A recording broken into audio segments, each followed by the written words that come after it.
Assalamualaikum warahmatullahi wabarakatuh. Nama saya Dwi Nur Anggraini Putri dari kelas 10 Multimedia 3 SMK Bakti Anindya.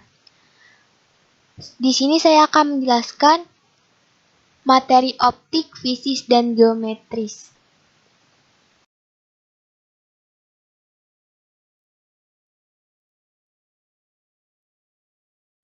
Kompetensi dasar. 1. Menganalisis optik, fisis, dan geometris. 2. Menyajikan hasil percobaan tentang optik, fisis, atau geometris.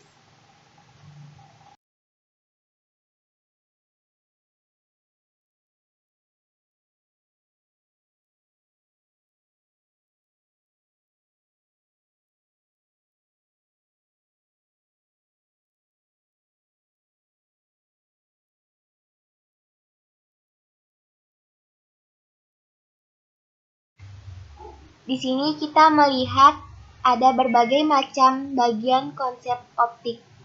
Yang pertama, pemantulan gelombang. Yang kedua, alat optik. Yang ketiga, optik. Yang keempat, pemantulan cahaya. Yang kelima, pembiasan gelombang.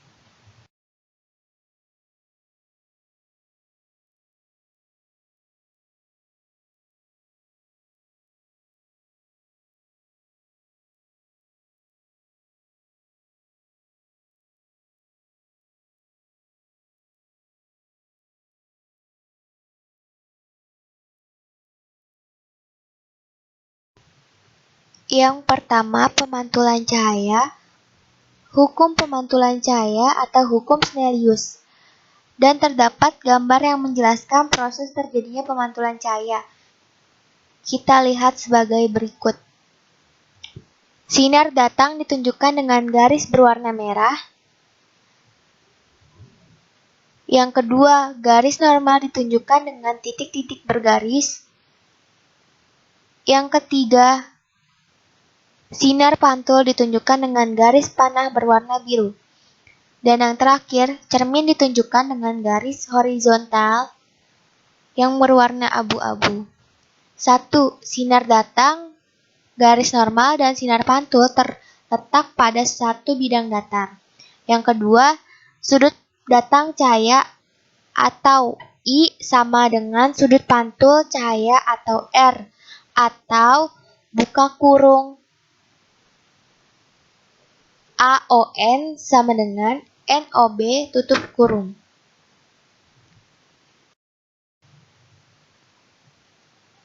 Ada berbagai macam pemantulan cahaya. Yang pertama, pemantulan cahaya pada cermin datar. Sifat bayangan pada cermin datar, maya, tegak sama besar, jarak bayangan sama dengan jarak benda, tinggi bayangan sama dengan tinggi benda, dan posisi bayangan berlawanan dengan posisi benda. Yang kedua, pemantulan cahaya pada cermin cekung.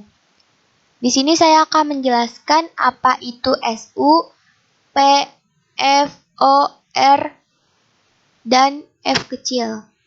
SU itu disebut dengan sumbu utama, P disebut dengan titik pusat kelangkungan cermin, F disebut dengan titik fokus cermin, O disebut dengan titik pusat optik, R disebut dengan jari-jari cermin, F kecil disebut dengan jarak titik fokus cermin. Sinar-sinar istimewa pada cermin cembung. Gambar yang pertama menunjukkan sinar dating sejajar sumbu utama dipantulkan seolah-olah dari titik fokus. Gambar yang kedua menunjukkan sinar dating menuju titik fokus dipantulkan sejajar sumbu utama.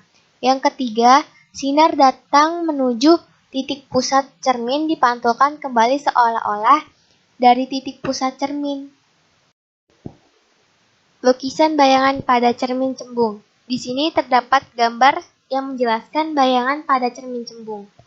Sifat bayangan maya sama tegak diperkecil di ruang 1. Rumus cermin cembung. Di bawah ini terdapat gambar yang menjelaskan rumus cermin cembung, yaitu 1/SO ditambah 1/SI sama dengan 1/F. Yang kedua, 1/SO ditambah 1/SI sama dengan 2/R. Yang ketiga, M sama dengan SI per SO sama dengan HI per HO. Keterangannya menjelaskan SO disebut dengan jarak benda, SI disebut dengan jarak bayangan, F kecil disebut dengan jarak fokus cermin cembung, R disebut dengan jari-jari cermin cembung.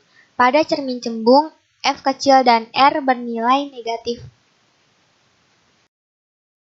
Pembiasaan cahaya. Hukum pembiasaan cahaya. 1. Sinar dating, sinar bias, dan garis normal terletak pada satu bidang datar. Yang kedua, perbandingan antara proyeksi sinar dating dan proyeksi sinar bias selalu tetap atau tetapan ini disebut dengan indeks bias. N1 dan N2 sama dengan indeks bias udara dan indeks bias kaca. Yang pertama, indeks bias suatu medium. Hubungan antara cepat rambat cahaya di udara atau C1, cepat rambat cahaya di dalam kaca atau C2, indeks bias udara atau NU, dan indeks bias kaca atau N2 dapat dinyatakan dengan rumus N2 per N1 sama dengan C1 per C2. Karena indeks udara NU sama dengan 1, maka N2 sama dengan C1 per C2. Hubungan panjang gelombang cahaya di udara, panjang gelombang cahaya dalam kaca, dan indeks bias kaca atau N2 dapat dinyatakan dengan rumus N2 sama dengan lambda 1 per lambda 2. Yang kedua, pembiasan cahaya pada prisma. Di bawah ini terdapat gambar yang menjelaskan pembiasan cahaya pada prisma. N1 dan N2 sama dengan garis normal, EF sama dengan sinar dating, GH sama dengan sinar bias, I sama dengan sudut dating, R kecil sama dengan sudut bias, B sama dengan sudut pembias prisma, D sama dengan sudut deviasi yaitu sudut yang dibentuk oleh perpanjangan sinar bias yang keluar dari prisma. Yang ketiga, ada pembiasan cahaya pada lensa cembung. Bentuk lensa cembung ada 3 macam, yaitu 1. Cembung-cembung atau biconverse. Yang kedua, cembung datar atau plan konveks. Yang ketiga, cembung cekung atau konkav konveks. Bagian-bagian lensa cembung. Di bawah ini terdapat gambar yang menjelaskan bagian-bagian lensa cembung. SU disebut dengan sumbu utama, P disebut dengan titik pusat kelengkungan lensa, F disebut dengan titik fokus lensa, O disebut dengan titik pusat optik, R disebut dengan jari-jari lensa, F kecil disebut dengan jarak titik fokus lensa. O dikurang F sama dengan ruang 1, F dikurang P sama dengan ruang 2, P dikurang tak terhingga sama dengan ruang 3, O di ruang tak terhingga sama dengan ruang keempat. Sinar-sinar istimewa pada lensa cembung terbagi menjadi 3. Gambar yang pertama menunjukkan sinar datang sejajar sumbu utama dibiaskan melalui titik fokus F1. Gambar yang kedua menunjukkan sinar datang melalui titik fokus F2 dibiaskan sejajar sumbu utama. Gambar yang ketiga menunjukkan sinar datang melalui titik pusat optik akan diteruskan. Lukisan bayangan pada lensa cembung. Sifat bayangan pada lensa cembung terbagi menjadi 3. Yang pertama, maya, tegak, diperbesar di ruang 4. Yang kedua, nyata, terbalik, diperbesar di ruang 3. Yang ketiga, nyata, diperkecil, jauh, tak terhingga. Yang keempat, nyata, terbalik, sama besar di titik P.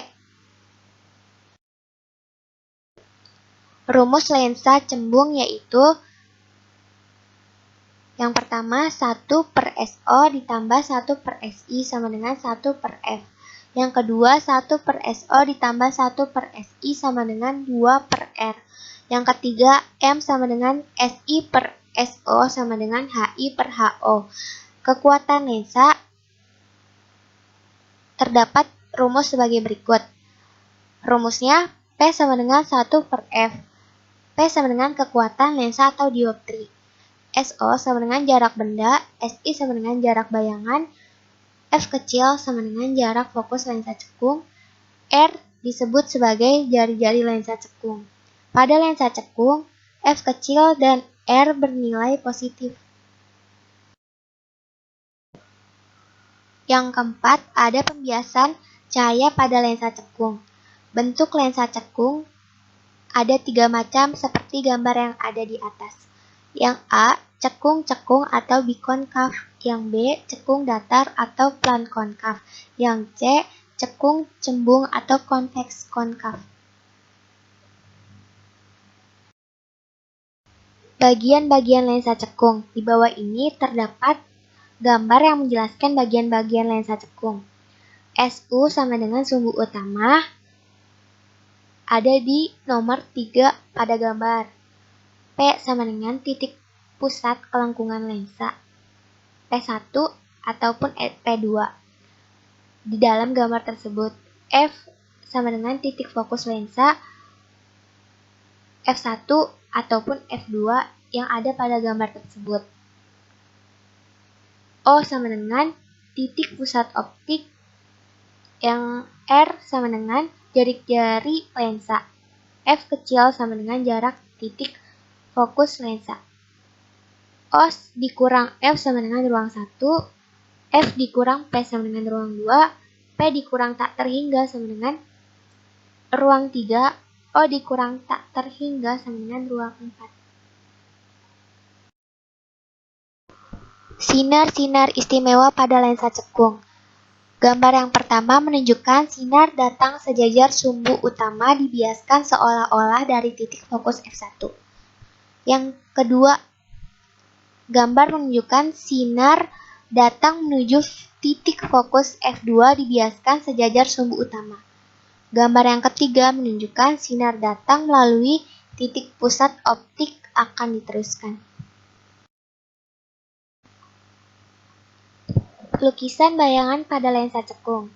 Seperti gambar berikut.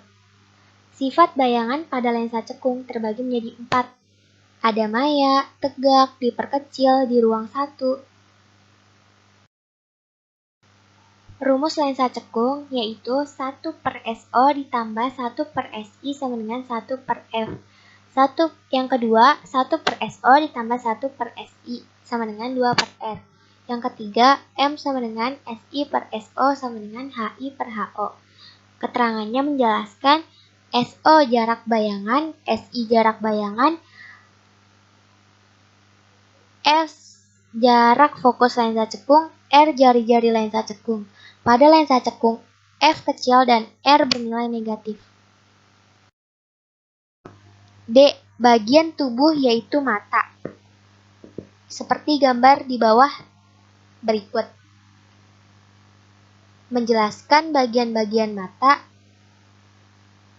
Yang pertama, sklera, ada koroid, ada iris, ada lensa, ada pupil, ada kornea, ada aqueous humor, ada vitreous humor, ada retina, ada fovea atau bintik kuning, ada bintik buta, dan juga ada saraf optik. Kemampuan lensa mata untuk mencembung dan memipih secara otomatis. Sesuai dengan jarak benda yang dilihat disebut daya akomodasi.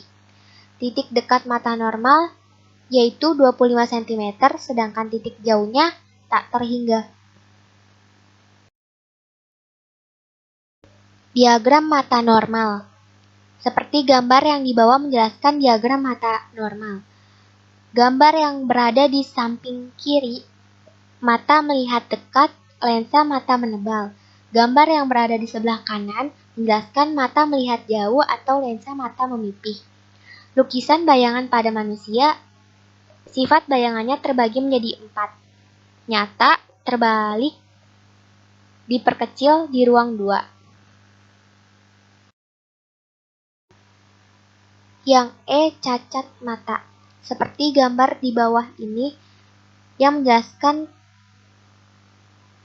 tentang cacat mata. Yang pertama, sebelum memakai kacamata, yang kedua setelah memakai kacamata, yang ketiga sebelum memakai kacamata, yang keempat setelah memakai kacamata. Yang pertama, hipermetropi atau lensa mata cenderung memipis sehingga bayangan jatuh di belakang retina. Yang kedua, miopi, lensa mata cenderung menebal sehingga bayangan jatuh di depan retina. Yang ketiga, presbiopi. Seperti gambar di bawah ini yang menjelaskan skema cacat mata presbiopi. Mata tidak dapat melihat dengan jelas sebuah pada jarak dekat maupun jarak jauh. Gambar yang kedua yang berada di samping kanan menjelaskan presbiopi dapat ditolong dengan memakai kacamata berlensa rangkap atau ganda atau bifokal. Lensa plus untuk melihat jarak dekat dan lensa min untuk melihat jarak jauh. F. Mata burung. Seperti gambar di bawah ini, ada berbagai macam mata, seperti mata manusia dan mata elang. Mata burung elang memiliki bidang pandang yang lebih luas dibanding manusia, karena mata elang berada di samping kanan dan di kiri kepala, dan memiliki penglihatan binokuler.